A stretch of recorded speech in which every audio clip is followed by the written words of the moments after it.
Mes chers amis, shalom aleichem. Le titre du cours d'aujourd'hui, c'est Tov Aïn Hu Yevorach, celui qui a un bon œil, à la différence de celui qui a un mauvais œil, est béni.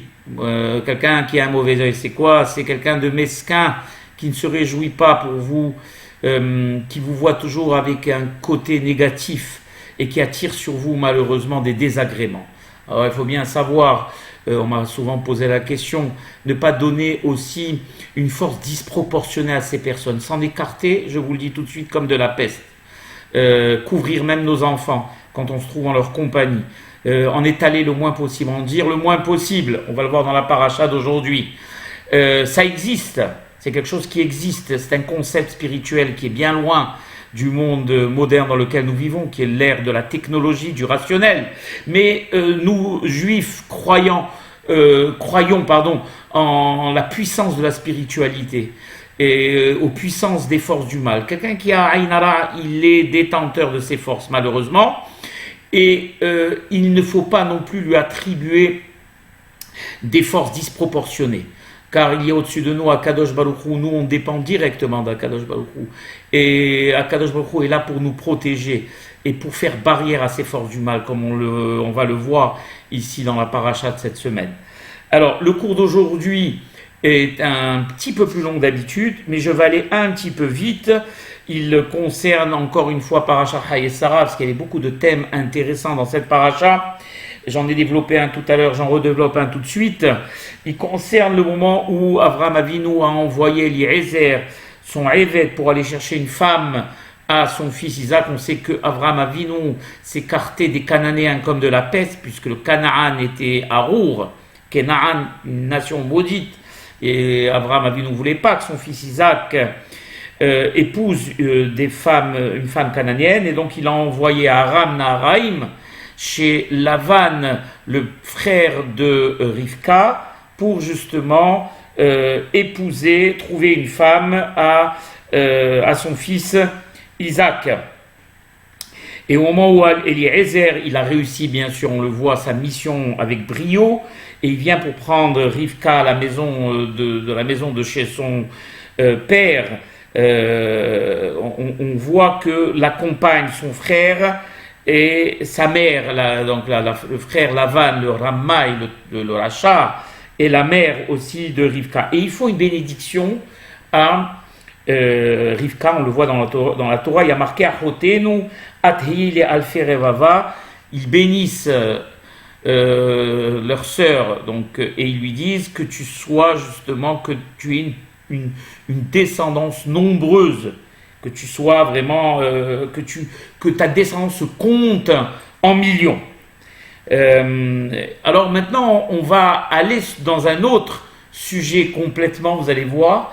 Rappelez-vous déjà donc de cette bénédiction de Lavan à sa sœur Rivka, et on va se transporter maintenant à la paracha de Balak, dans le Sefer de Bamidbar, où il y a marqué Vaishlach Balak mala'achim el Bil'am ben Be'or Petora. Déjà, vous rappelez que Balak, c'était le roi de Moab. Il voulait, lo alenu, Alson et Israël, maudire le Ham Israël, et donc il a fait appel au patron de la malédiction, le sorcier le plus grand de l'époque, qui s'appelait Bil'am, pour justement maudire lo alenu, Alson et Israël, le Ham Israël. Et dans la traduction du passage que je viens de vous dire, Vaishlach Balak mal'achim el Bil'am ben Be'or Petora, et Balak, roi de Moab, envoya des émissaires à Bil'am, à Petora, l'endroit où habitait Bil'am. Regardez comment il traduit le Tana HaKadosh Rabbi Yonatan ben Uziel. Veshadar Asgadin Levat Lavan Arami Hu Bil'am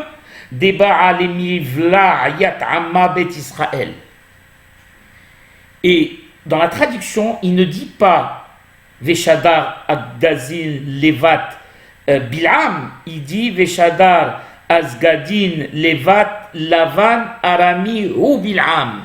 Rabbi Yonatan ben Uziel nous apprend que Bil'am était la réincarnation de Lavan à Arami. Un scoop que personnellement je ne connaissais pas. Il dit, selon le Rabbi Yonatan ben Uziel, que Lavan Aram Yahya Shilra Alav Mesubaraja ou Loahe Mashal Bil'am Ben Beor. C'est Bil'am, c'est la réincarnation de Bil'am Ben Beor, dont on parle dans Parashat Balak, qui a voulu, Hazve Halila, annihiler Israël, le peuple d'Israël, avec sa malédiction. Et donc, qu'est-ce qu'on apprend de cela? Eh bien, on apprend de cela que tout ce qui concerne Bil'am au niveau de ses défauts correspond aussi, défaut pour défaut, au défaut de Lavan Arami, puisque Lavan est la réincarnation de Bil'am, donc automatiquement tous les défauts de Bil'am correspondent aux défauts de Lavan. Et quand on connaît les innombrables défauts de Bil'am, qui a voulu maudire le Ham Israël et qui à la place, par justement l'Ashgaha de Akadosh Baruch Hu, l'a béni, ils disent les Hachamim. Vous savez que les sages nous disent que personne, même Moshe Rabbeinu, n'a pas fait plus grande bénédiction au Ham Israël que la bénédiction de Bil'am. Et ils nous disent les Hachamim, de la malédiction qui a été transformée en bénédiction, tu vas apprendre quelle était la force de cette malédiction. Puisque chaque mot de cette malédiction a été transformé en bénédiction. Et il n'y a pas eu plus grande bénédiction pour le Ham Israël. Alors imaginons maintenant ce qu'aurait été que Dieu en préserve, cette malédiction. Et si on sait maintenant que Bil'am c'est Lavan, on imagine la puissance au niveau de la Sritra Hara, des forces du mal, de Lavan Ha'arami, Lavan Haramai, ce sorcier, ce maudisseur en puissance. Il dit ici qu'en dehors du fait que Bil'am avait une puissance énorme dans la bouche, au niveau malheureusement de la malédiction, à la différence de Hammavdil, Moshe Rabbeinu, qui lui, tout ce qui sortait de sa bouche était malédiction. Vous savez qu'ils disent les Hachamim, qu'il y a eu l'Okam Navik et Moshe Od, il n'y aura jamais un prophète comme Moshe Rabbeinu à la Vacham. Alors ils disent les Hachamim, Be Israël l'Okam, aval be umot ha'olam kam, be ou Bil'am, ou Mani ou Bil'am. C'est vrai que dans la nation d'Israël, il n'y aura jamais un deuxième prophète comme Moshe Rabbeinu.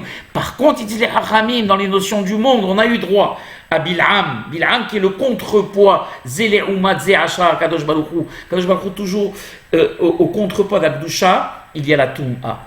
Et donc, on se rend compte que autant Moshe Rabbeinu était un bénisseur en puissance, autant Bil'am était, que Dieu en préserve, un maudisseur en puissance. Mais en dehors de ce défaut majeur qu'avait Bil'am, il avait un défaut capital dont on a parlé en début de cours, qui est celui d'avoir un mauvais œil.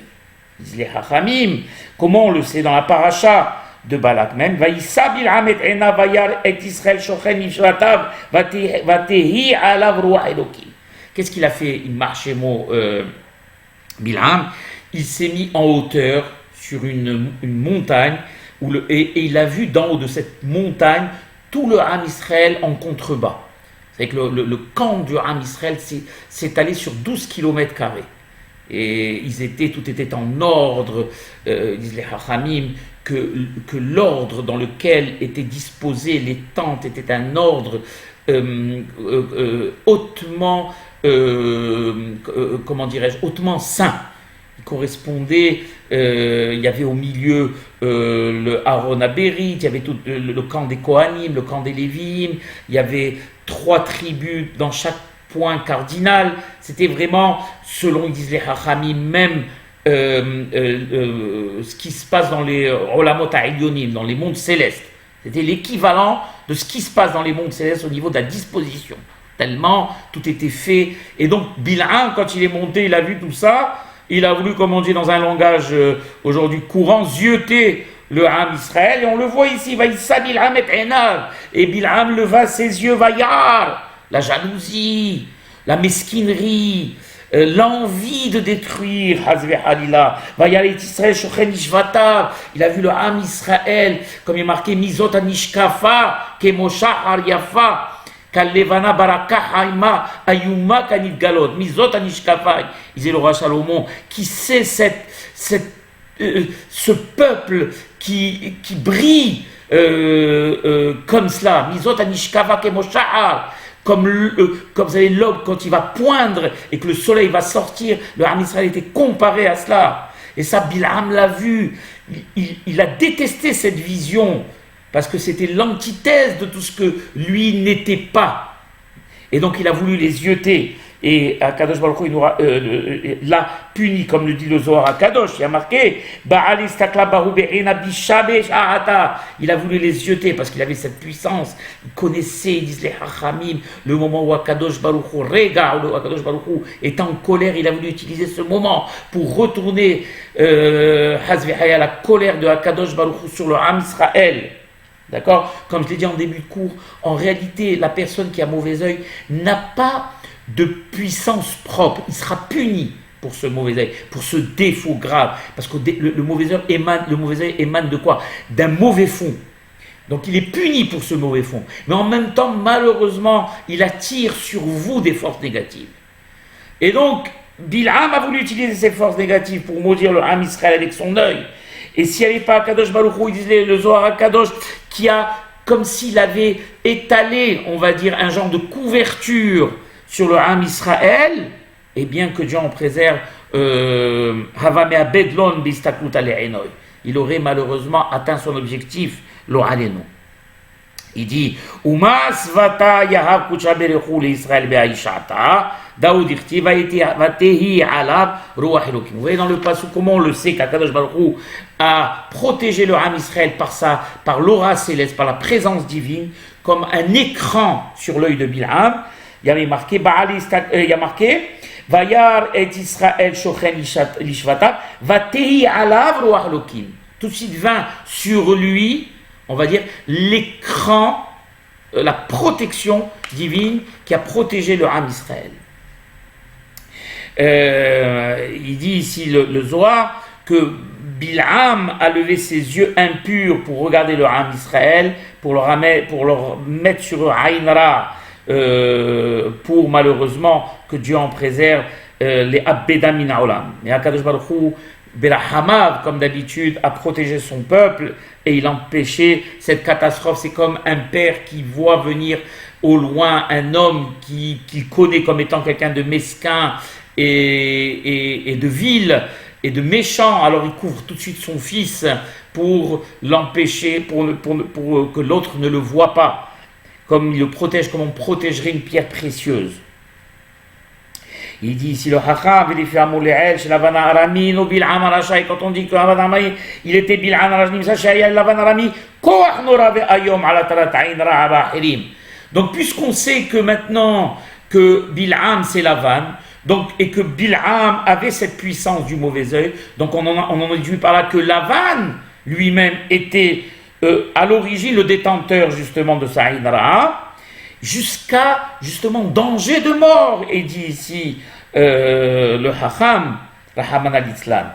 C'est pour ça que Avraham Avinu, connaissant la puissance du mauvais œil de Lavan, quand il a voulu envoyer un émissaire, il a envoyé qui? Il n'a pas choisi n'importe qui, parce que n'importe qui n'aurait pas pu survivre au mauvais œil de Lavan.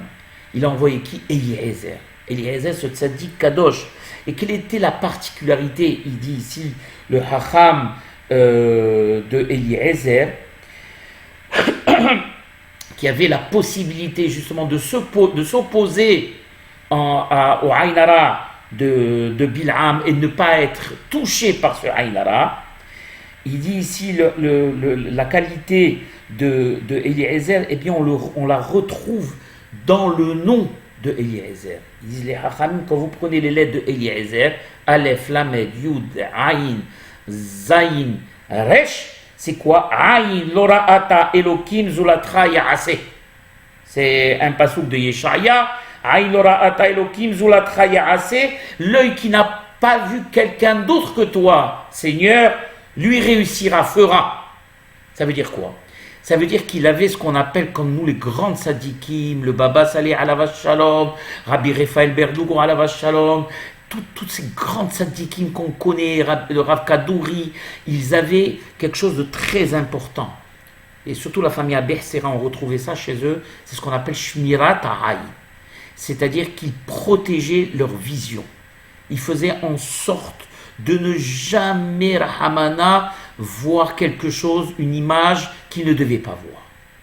D'accord? Ils ne voyaient que Dieu en préserve, jamais aucune femme, rien du tout. On raconte sur le Baba Salih une fois qu'on avait été le chercher à l'aéroport.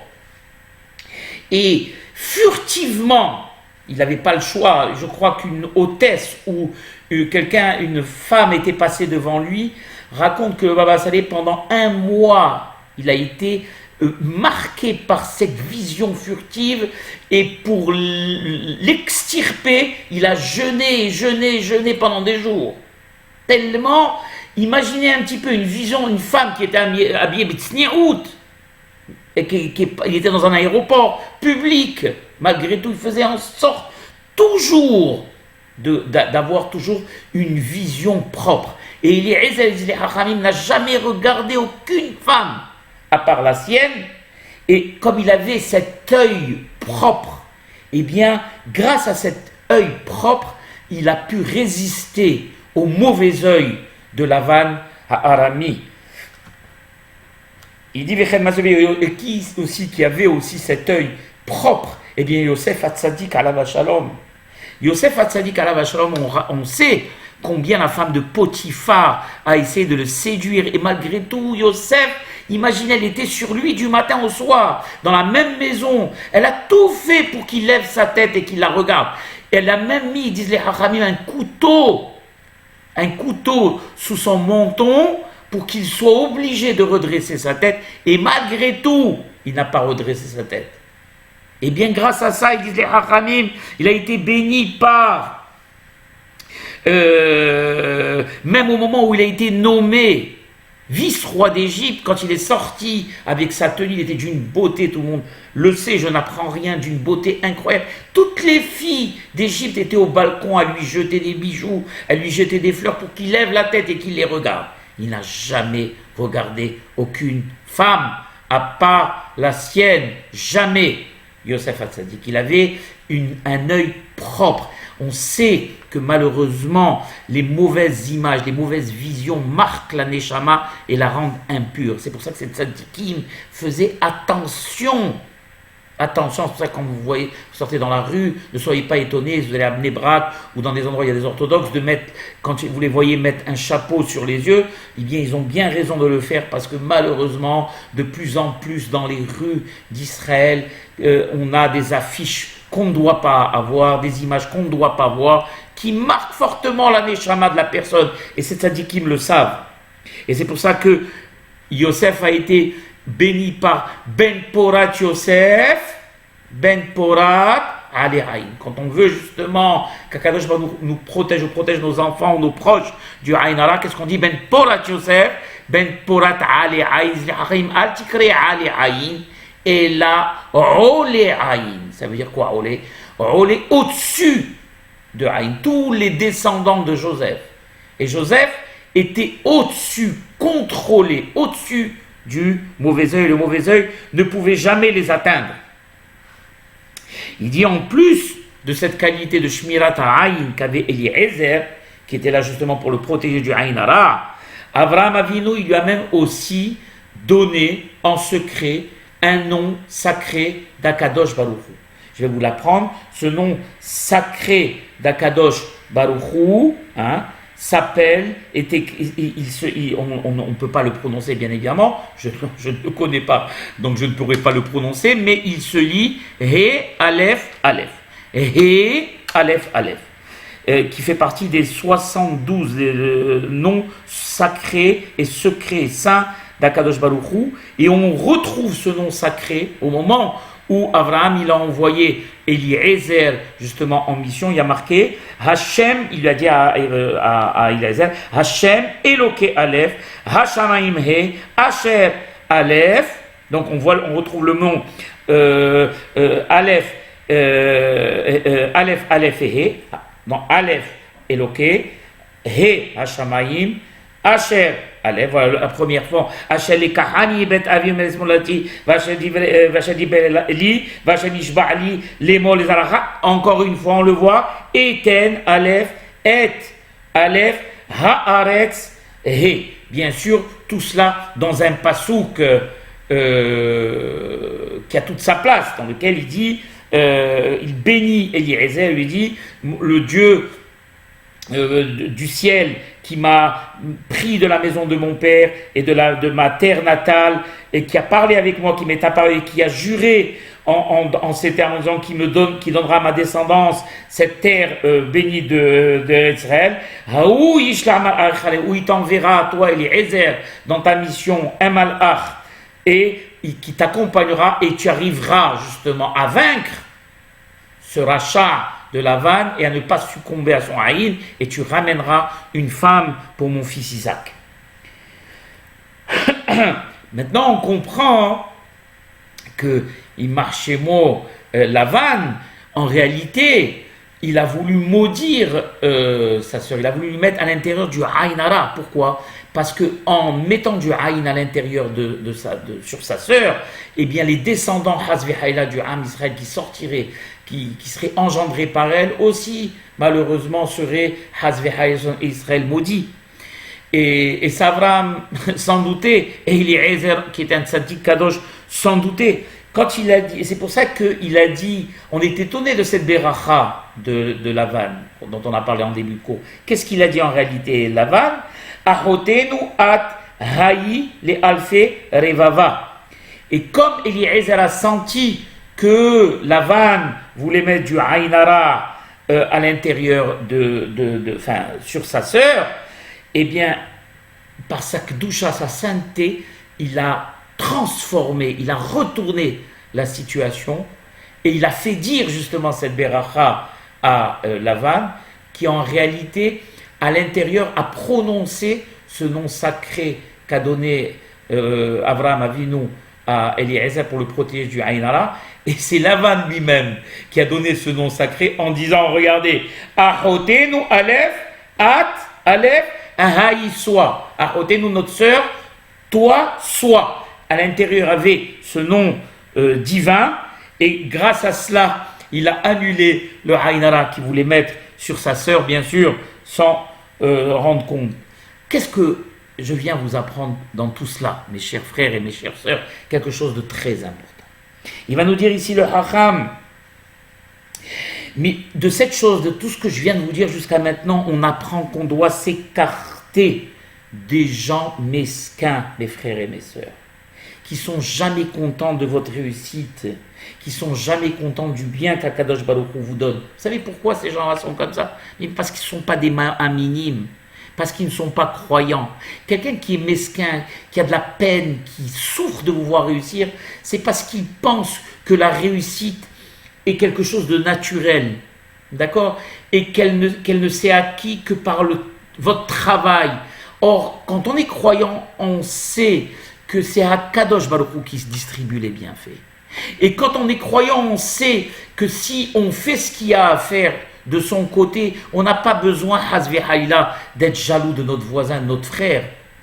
Parce qu'on sait que ce qui nous est réservé par Akadosh Baruch Hu, il nous le donnera. Et il ne nous enlèvera pas ne serait-ce qu'un cheveu de ce qui est réservé. Ces gens mesquins ont toujours tendance à croire que ce que gagne l'autre vient en diminution de ce que moi j'aurais dû gagner, Hazvehaïla. Je l'ai dit dans mon cours, sur un de mes cours, sur justement de Ve'ahavta li'arecha kamocha, et tu aimeras ton prochain comme toi-même, qui est le fondement même du judaïsme. Un bon juif doit se réjouir de la réussite de son frère. Pourquoi? Parce qu'il sait que la réussite de son frère ne lui enlève en rien à lui ce qu'Akadosh Baruch Hu a prévu pour lui. Mais quelqu'un qui est tsar'aïn, quelqu'un qui est mesquin, qui amènera fatalement sur vous le haïnara, c'est quelqu'un qui ne croit pas en Akadosh Baruch Hu et qui pense que ce que vous gagnez, vous, vient en déduction de ce qu'il aurait dû lui gagner, Hazvehaïla. Et la chose est tellement grave que Shlomo Amelech, il a lui-même dit dans Michelet la chose suivante. de ne même pas manger, si vous êtes invité par ces gens, de leur plat ou de leur pain, parce que ça peut vous amener beaucoup plus de malheur et de désagréments qu'autre chose. Regardez ce qu'il dit. Al tilham et lehem ra'ain ve'al tit'av le mat'amotav ki chmo sha'ar benafsho kanu. Ne va jamais manger le pain de ces mesquins et de quelqu'un qui a mauvais œil. Ve'al tit'av, et ne sois pas avide de ces plats. Ki chmo sha'ar benafsho kanu. Car à chaque fois que tu mangeras quelque chose, il sera là à calculer ce que tu lui as pris. Rahman al-Islam.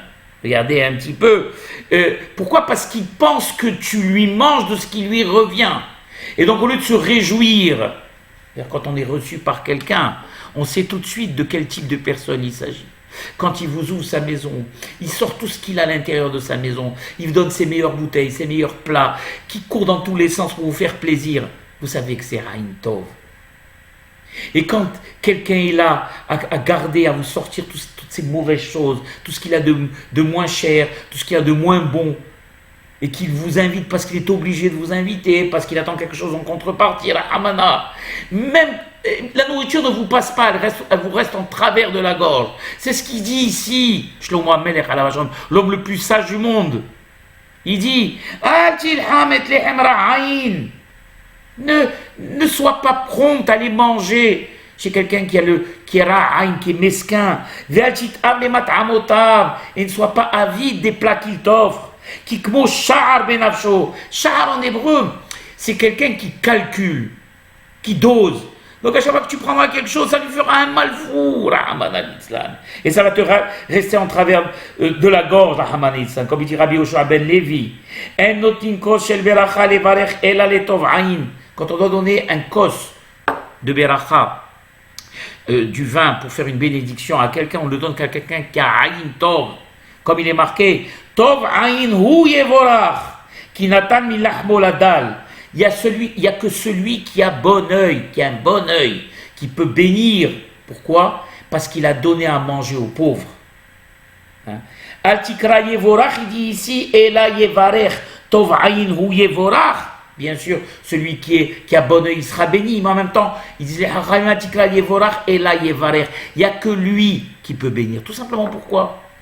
Parce que de la même manière que quelqu'un qui est tsar ayin amènera malheureusement sur vous que de mauvaises choses, Rahman al-Islam, on ne peut pas demander à une personne comme ça de bénir.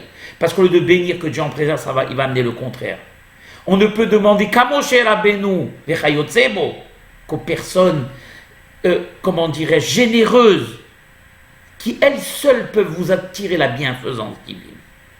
D'accord ? Il n'y a qu'eux qui peuvent bénir. Et c'est même dangereux de demander à quelqu'un qui a ra'ayin d'être mevarech. Et il dit même plus loin ici, je vais sauter, c'est long. Rav Nachman bar Yitzhak, il dit que celui qui ne fait pas ce qu'a dit Shlomo HaMelech, c'est comme s'il était ouvert à acheter la vigne. Le premier lave de la Torah, la première interdiction, Al-Tilham, et le deuxième, Al-Tit'av. Donc, regardez jusqu'où ça va, le Aïn Hara, le Tsar Aïn, combien de désagréments et de malheurs il peut amener. Et regardez ce qu'il ramène aussi à Rabbi Yoshua ben Levi, qui a beaucoup parlé de ce sujet. Je vais vous expliquer ce que ça veut dire. La génisse qu'on tuait, à qui on brisait la nuque à côté d'un fleuve. Vous savez que, c'est marqué dans la Torah, que quand on trouvait, un cadavre d'une personne entre deux villes et qu'on ne savait pas d'où venait cette personne décédée, alors on mesurait la distance qui séparait le cadavre d'une des deux villes et on se rendait à la ville la plus proche. Et on allait voir donc les sages de cette ville. Et les sages de cette ville disaient la formule suivante. Et les sages de cette ville, dont le sang et drain de cette ville, disaient, notre main c'est-à-dire qu'on n'a pas assassiné cette personne. Alors il pose la question, est-ce qu'il nous serait venu à l'idée de penser que ces tzadikim auraient pu assassiner cette personne ? Regardez ce qu'il dit. En réalité, ce que veut dire ces hachamim, ça veut dire, c'est quoi ? Lo shafro et adamazé. On n'a pas versé le sang de cette personne. Ça veut dire qu'on a fait tout ce qu'il fallait pour cette personne. On l'a reçu comme il se devait. On l'a raccompagné comme il se devait. Donc on a manqué à aucun, on a manqué à aucun commandement de la Torah. On a tout fait pour qu'il se sente bien. On lui a donné à manger, on l'a raccompagné, c'est ça l'oshafrou. De là on apprend que quelqu'un qui ne traite pas bien un invité, ou quelqu'un qui ne le raccompagne pas, c'est comme s'il le tuait. C'est comme s'il provoquait justement son décès. De là on voit justement l'importance du Aïn Tov. Et à contrario, le Aïn Ra, c'est quoi? C'est une ville où on n'a pas raccompagné, où on ne s'est pas occupé de cette personne. Eh bien, le résultat est qu'on le retrouve, que Dieu en préserve, mort, inanimé sur le chemin. Et il raconte ici le Hacham qu'une fois quand il était petit, son père, qui est un très grand sadique, ici on parle de Rabbi Yoram Abergel, qui est un Mekoubal Kadosh, un grand sadique. Quand il était petit, il raconte, il était avec son père, et que son père, une fois, l'avait amené, je crois qu'il l'a amené à la synagogue, et sur le chemin, son père, le grand sadique, avait vu venir de loin quelqu'un qu'il connaissait comme étant de Tsar Aïn, qui avait un mauvais œil, quelqu'un de mesquin. Il a tout de suite, il se rappelle encore le sadique ici, qui raconte que son père l'a tout de suite fait rentrer sous son manteau, et il a couvert complètement pour pas que cette personne le voie. Et il raconte même que même les Avrechim qui préparaient du thé au père, eh bien le père ne buvait que quand il connaissait le Avrech qui lui avait préparé ce thé. Et si c'était quelqu'un qui était Aïn Tov, il buvait ce thé. Si c'était quelqu'un qui connaissait comme étant quelqu'un de mesquin, de Tsar Aïn, parce que sur la face d'une personne, tout se lit. Tout se lit, Rabotai. Puisque en hébreu, panim qui veut dire face, veut dire en même temps pnim qui veut dire intérieur. On sait, il est su que la face de la personne reflète son intériorité. Quand vous voyez tout le temps quelqu'un de raboukri, quelqu'un de toujours taciturne, de maussade, sachez que son intérieur est mauvais.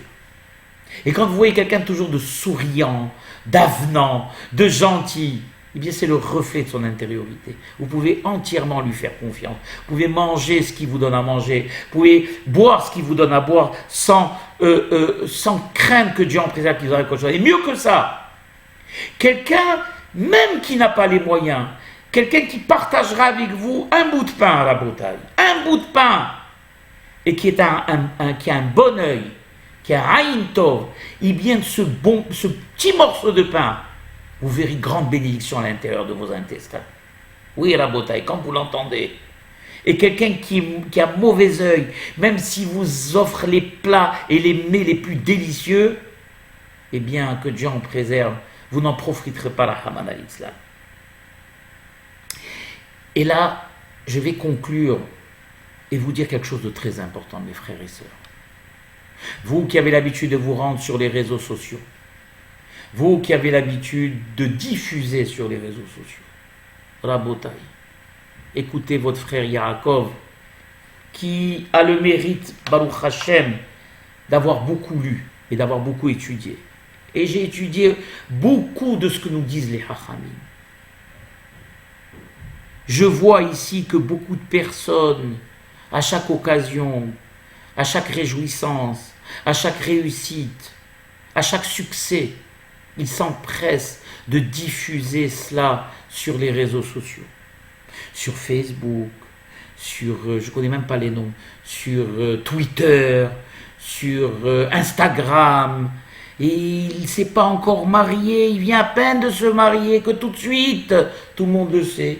Sa fille vient à peine d'avoir un diplôme, que tout de suite, tout le monde le sait.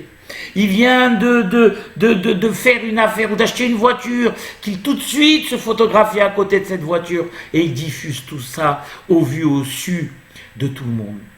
Sachez, mes chers amis, mes chers frères et sœurs, que si bien évidemment il y a beaucoup de personnes autour de vous qui se réjouiront de tout cela, il y aura malheureusement au milieu de toutes ces personnes des personnes qui ne se réjouiront pas de tout cela, qui ne seront pas heureux de tout cela. Je vais vous raconter une petite histoire que vous compreniez bien. Je ne me rappelle pas du nom de ce tzaddik. Ce tzaddik, un jour, en plein été, vous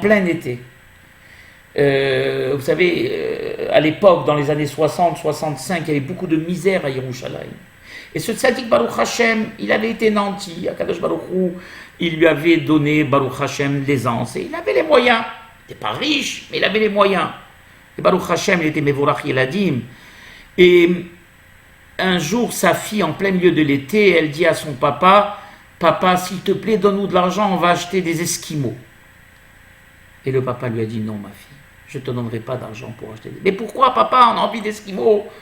Il a dit, « Non, ma fille, je ne te donnerai pas d'esquimaux. » Elle lui a dit, « Mais papa, explique-moi, pourquoi est-ce que je ne mangerai pas d'esquimaux ?» Il lui a dit la chose suivante. Il lui a dit, « Ma fille, je vais te donner de l'argent.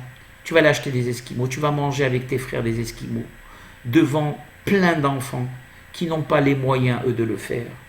Est-ce que tu trouves que c'est normal?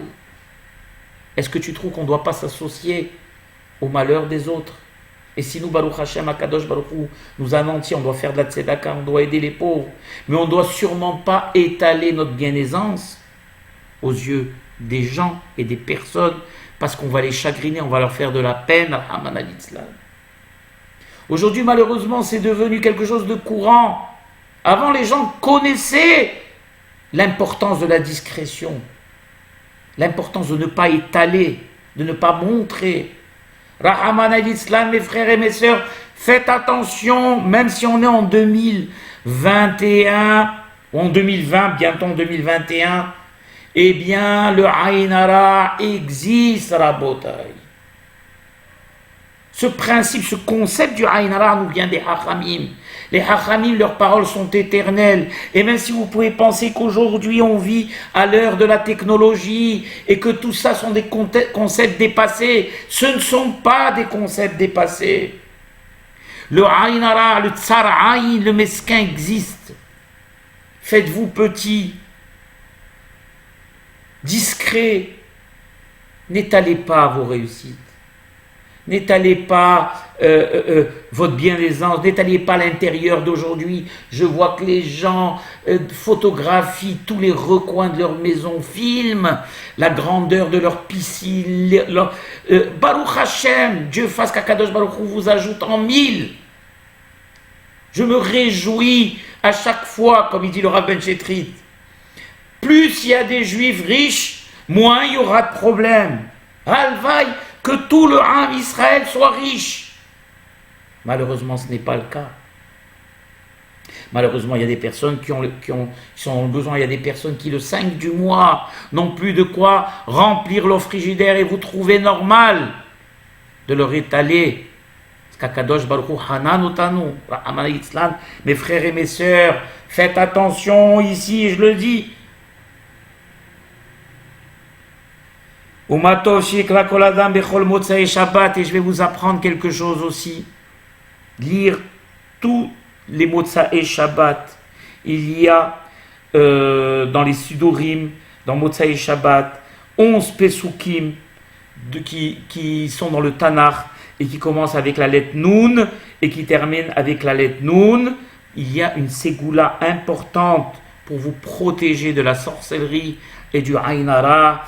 Je vais vous donner un exemple de ces Pesukim. Nega Tzaraat Kitiye Ba'adam Ve'uva la Kohen. Ça c'est la première. Nahanu Na'avor Halutzim, Nahnu Na'avor Halutzim Ifne Hashem. Eres Kena'am Etanu, Ahuzat Na'alatanu, Me'evel Ayarden. Navi Mikil Becha Me'achicha Kamonia. Que vous les avez dans les Sidurim. Pour ceux qui ne les ont pas dans les Sidurim et qu'ils veulent, vous m'enverrez un message, vous me le ferez savoir et je le diffuserai sur WhatsApp. Baruch Adonai, Kadosh Baruch Hu, Yevarech Otchem Bechol Midei Demetav, qui vous protège et protège vos enfants, votre femme, vos enfants, vos arrière-petits-enfants, Mi'aïn Hara, ou Mikol Mar'im Bishin, Kadosh Baruch Hu, Yevarech Otchem Be'osher, ou Shalva, ou Vrefua Sheloma, qui vous envoie la Hashpa'a, la Kdusha dans vos foyers, que vous ne manquez jamais de rien. Et que surtout vous fassiez profiter les Dalim et les Anim. C'est très important, Rabotai. Kadosh Baruch Hu vous a donné pour que vous donniez et que vous fassiez profiter. Je sais que le Ham d'Israël est un peuple généreux. Et c'est ce qui fait justement, il est arrivé à survivre à tout ce qu'il a passé pendant plus de 2000 ans.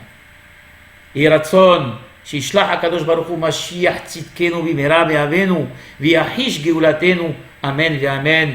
Baruch Adonai Le'olam. Amen ve Amen.